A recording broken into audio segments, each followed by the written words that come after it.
नमस्कार दोस्तों, आज बात करेंगे लेजी पे कार्ड के बारे में। लेजी पे कार्ड में अगर आपने ऑटो डेबिट करा था, यानी कि ऑटो पेमेंट सिस्टम, जो कि आप ऐसा कर देते हैं कि आप जब जैसे ही बिल आता है आपका पेमेंट हो जाए। ज़रूरी नहीं कि सिर्फ लेजी पे कार्ड, किसी भी क्रेडिट कार्ड या किसी का बिल पेमेंट कोई भी होता है आपका, उसको ऑटो पेमेंट पे कर देते हैं। तो ऑटोमेटिकली जैसे ही पेमेंट आपका होता है या फिर ड्यू डेट हो या फिर जैसे ही बिल क्रिएट हो, आपका पेमेंट हो जाता है। तो वही केस लेजी पे कार्ड में हुआ है। एक भाई का कमेंट आया था, तो उनका ये कहना है कि उनका जो ऑटो डेबिट है वो इस बार पेमेंट जो है वो कटा नहीं, मतलब लेजी पे कार्ड की पेमेंट हुई नहीं।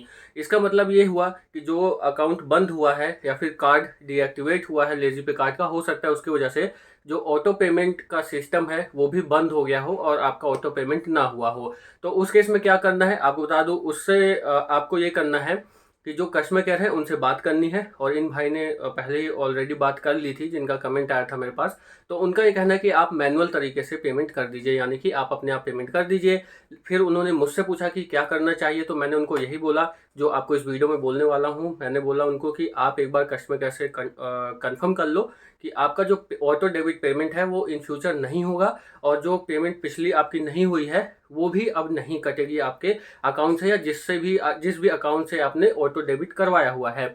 तो यही केस आपको भी फॉलो करना है, या फिर ये कह लीजिए कि इसी तरह से आपको भी करना है कि अगर आपका जो ऑटो डेबिट है वो लेजी पे कार्ड का नहीं हुआ है, या अन्य कोई कार्ड है जिस पे नहीं हुआ है, या फिर वो कार्ड बंद हुआ हो, या पेटीएम पोस्टपेड या जो भी ऑटो पेमेंट किया हो आपने, उस केस में आपको यही करना है कि कस्टमर केयर से एक बार कंफर्म कर लीजिए। अगर वो कहते हैं कि इन फ्यूचर नहीं कटेगा, तो आप मैनुअल तरीके से, यानी कि आप खुद उसकी पेमेंट कर सकते हैं, क्योंकि उन भाई का उस डेट पर जो ड्यू डेट होती है उस डेट पर पेमेंट नहीं कटा है। और इस केस में आपको कस्टमर केयर से ये कंफर्मेशन ले लेना है, चाहे मेल से ले लें या फिर अगर वो बात करके आपको कंफर्टेबल लगता है कि हाँ वो सही कह रहे हैं कि इन फ्यूचर आपका जो ऑटो डेबिट है वो नहीं होगा, तो आप उस केस में मैनुअल तरीके से पेमेंट कर सकते हैं। क्योंकि आपका जो ड्यू अमाउंट है वो पेंडिंग है, और वो अगर पेंडिंग रहेगा तो कहीं ना कहीं आपके सिविल स्कोर पे, क्रेडिट स्कोर पे फर्क पड़ेगा। तो उस वजह से, और एक बार फिर से रिपीट कर दूं, कस्टमर सपोर्ट आप इसका ले लीजिए और उनसे या तो मेल पे उनको बोल दीजिए कि आपको वो लिख करके दे दें कि आपका ऑटो डेबिट इन फ्यूचर नहीं होगा, आप मैनुअल तरीके से कर दीजिए।